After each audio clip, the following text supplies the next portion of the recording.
시청자 여러분 안녕하십니까? VOA 뉴스투데이 시작합니다. 도널드 트럼프 미국 대통령이 영내 중국의 공세와 이에 따른 한국과 일본의 핵무장 필요성에 대해 향후 2달간 주요 논의 주제가 될 것이라고 밝혔습니다. 트럼프 대통령은 11일 라디오 프로그램 휴이쇼와의 전화 인터뷰에서 중국의 신종 코로나 바이러스 감염증과 관련한 무모함과 영내에서의 공세, 이란과의 새 합의를 고려할 때 일본과 한국, 타이완이 핵무장이나 극초음속 미사일 역량을 추구하는 것이 필요하다고 보느냐는 사회자의 질문에 어떤 것도 제한하지 않겠다면서도 그것은 문제를 일으키고 있으며 향후 2달간 우리의 아주 중요한 논의 주제가 될 것이라고 말했습니다. 트럼프 대통령은 또 북한과 관련해서는 지난 2016년 대선에서 힐러리 클린턴 당시 민주당 대통령 후보가 북한과의 전쟁을 벌이려고 했었다고 주장하면서 그가 당선됐더라면 북한과 전쟁을 벌였을 것이며 수백만 명이 사망했을 것이라는 기존 입장을 다시 강조했습니다. 그러면서 자신은 북한 김정은 위원장과 굉장히 다르지만 좋은 관계를 맺고 있다면서도 김 위원장이 말썽을 피우면 자신은 무슨 일이 일어날지 생각해보라고 말한다고 덧붙였습니다. 다음 주부터 진행될 미한 연합훈련에서 전시작전 통제권 전환을 위한 검증 과정은 없을 것이라고 미국 국방부가 거듭 확인했습니다. 전작권 전환 검증 여부에 대한 미한 양국 간의 미묘한 입장차가 보이고 있는 가운데 미국 내 전문가들은 이번 훈련에 대한 양국 정부의 주요 목표는 다를 수 있다면서도 조건에 기초한 전작권 전환의 중요성을 강조했습니다. 김시영 기자가 보도합니다. 미국 국방부는 11일 다음 주 실시되는 미한 연합훈련에서 전시작전 통제권 전환을 위한 작전 운용 능력 FOC 검증은 이뤄지지 않을 것이라고 확인했습니다. 존 서플 미국 국방부 대변인은 이번 연합훈련에서 전작권 전환 관련 검증 절차가 포함되는지 묻는 VOA의 질문에 미국 정부의 공식 입장임을 전제로 이같이 밝혔습니다. 앞서 지난 6일 조너선 호프먼 미국 국방부 대변인이 지속적 연합훈련 실시 이유 중 하나는 전시작전 통제권 전환과 관련이 있다고 했던 발언은 조건에 기초한 전작권 전환에 대한 미국의 약속을 확인하는 차원이었다는 설명입니다. 이번 연합훈련 중 완전 운용 능력 검증 실시 여부와 관련해 한국 국방부는 지난 28일 한국 국회에 제출한 업무보고에서 이번 연합훈련에서의 완전 운용 능력 평가 추진을 언급한 바 있습니다. 또 지난 4일 정례 브리핑에서 FOC 검증과 관련한 질문에 한미 국방당국은 신종 코로나 바이러스 재반 상황을 종합적으로 고려하면서 연합지휘소 훈련 시행 방안에 대해 협의 중이라면서 말을 아꼈습니다. 이와 관련해 한반도 전문가인 스캇 스나이더 미국 외교협회 국장은 한국군에 대한 작전 운용 능력 FOC 평가와 검증 연습은 전작권 전환의 필수적 중간 단계이지만 미국은 신종 코로나 바이러스 상황에서 한국군의 완전 운용 능력 검증보다 미한 연합방위 태세 유지에 더 높은 우선순위를 두는 것이라고 분석했습니다. 또 코로나 방역 차원에서 검증에 필요한 인력과 물자 등의 이동이 크게 제한된 만큼 이번 연합훈련은 완전 운용 능력을 검증할 만큼 큰 규모로 이루어지지 못할 것이라는 설명입니다. 브루스 클링너 헤리티지 재단 선임연구원도 신종 코로나 바이러스 상황에서 미국과 한국이 설정한 연합훈련의 주요 목표가 다른 점을 지적했습니다. The U.S. sees the primary purpose continues to be the maintaining Allied readiness under difficult circumstances of having to curtail them either for diplomatic or medical reasons.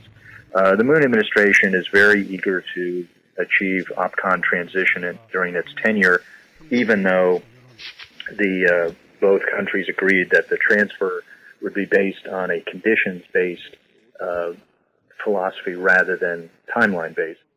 워싱턴의 민간단체인 카네기 국제평화재단의 케이트린 보토 아시아 프로그램 연구원은 시간의 문제일 뿐 전작권 전환은 미한 두 나라의 공통과제라고 설명했습니다.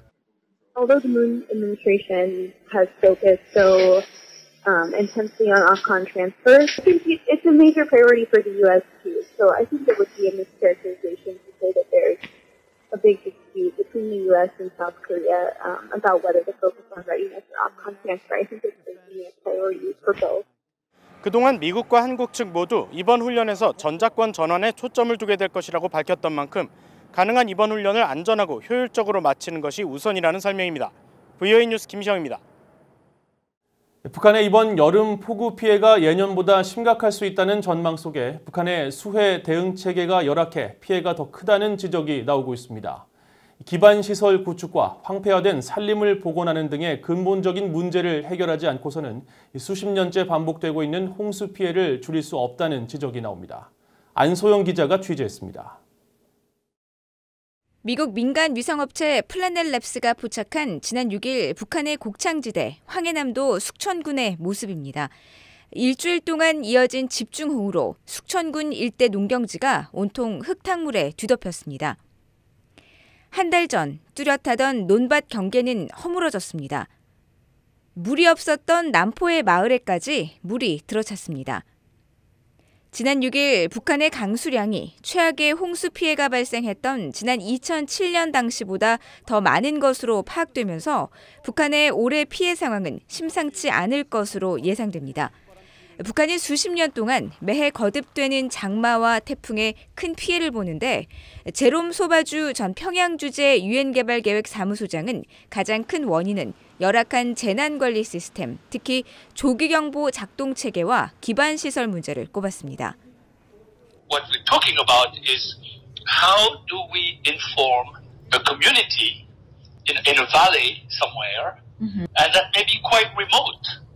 And they need to be informed by radio or by cell phones. The communication infrastructure is not perfect. 국제기구들은 북한의 외딴 지역 주민의 피해를 줄여보기 위해 기반시설인 조기 경보 시스템을 설치하려고 했지만 북한 당국이 제대로 협조하지 않아 어려웠었다고 소바주 전 소장은 말했습니다. Normally, most countries that give them access to a very wide set of information in terms of early warning system for the weather. So that's what they're having, not to be completely, to be given the full access. 북한의 반복되는 수해 피해는 심각한 산림 황폐화도 원인이 되는 것으로 지적됐습니다. 식량과 에너지 부족에 시달리는 주민들이 땔감용으로 벌목을 하면서 여름철 집중호우가 발생했을 때 수해 취약성을 더 키운다는 겁니다. 북한의 올여름 수해 위험은 예년보다 클 수 있다는 전망이 나오고 있습니다. 소바주 전 소장은 북한이 매년 집중호우로 인해 반복되는 피해를 줄이려면 근본적인 내부 기반 시설을 갖추면서 북한은 이동의 자유와 지역정보 제공 등 국제기구 지원을 위해 필요한 정보를 제공해야 한다고 지적했습니다. VOA 뉴스 안소영입니다. 국제적십자연맹은 북한에 최근 계속된 장마와 태풍으로 폭우가 쏟아져 큰 홍수 피해를 입었으며 특히 수확을 앞둔 대규모 논밭이 침수돼 농가의 피해가 심각한 것으로 파악하고 있다고 밝혔습니다. 국제적십자연맹 IFRC의 안토니 발망 대변인은 최근 VOA에 북한 지역에 계속된 집중호우로 황해남도와 평안북도, 강원도를 비롯해 개성 지역에서 특히 큰 피해를 입었으며 농가 수백 가구와 대형 논밭들이 침수된 것으로 파악하고 있다고 전했습니다.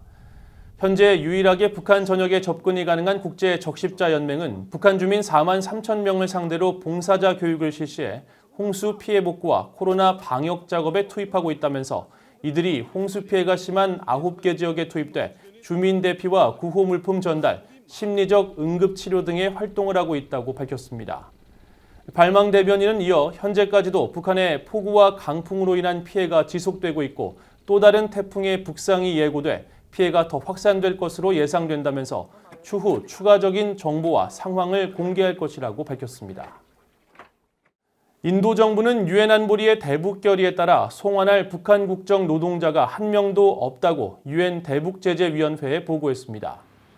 인도 정부는 지난달 22일 안보리 대북제재위원회에 제출해 이번 주 공개된 노동자 송환 최종 이행 보고서에서 인도 내무부 기록을 인용해 인도 내에서 취업 비자로 일하는 북한 국적자가 보고서 제출일 현재 한 명도 없다고 밝혔습니다.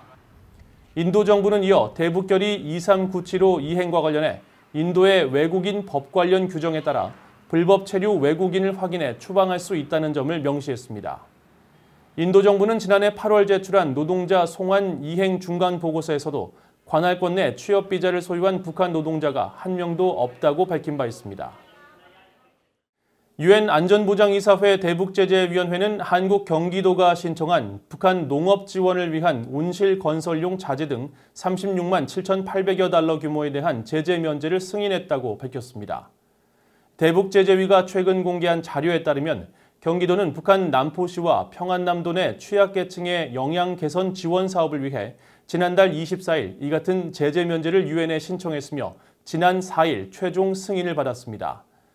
이번에 제재 면제를 받은 300여 관련 품목은 온실 지붕 건설에 쓰이는 강화 유리와 파이프, 보일러 등이며 지원 물품은 모두 제재 면제 승인 6개월 이내 한꺼번에 운송하도록 명시됐습니다.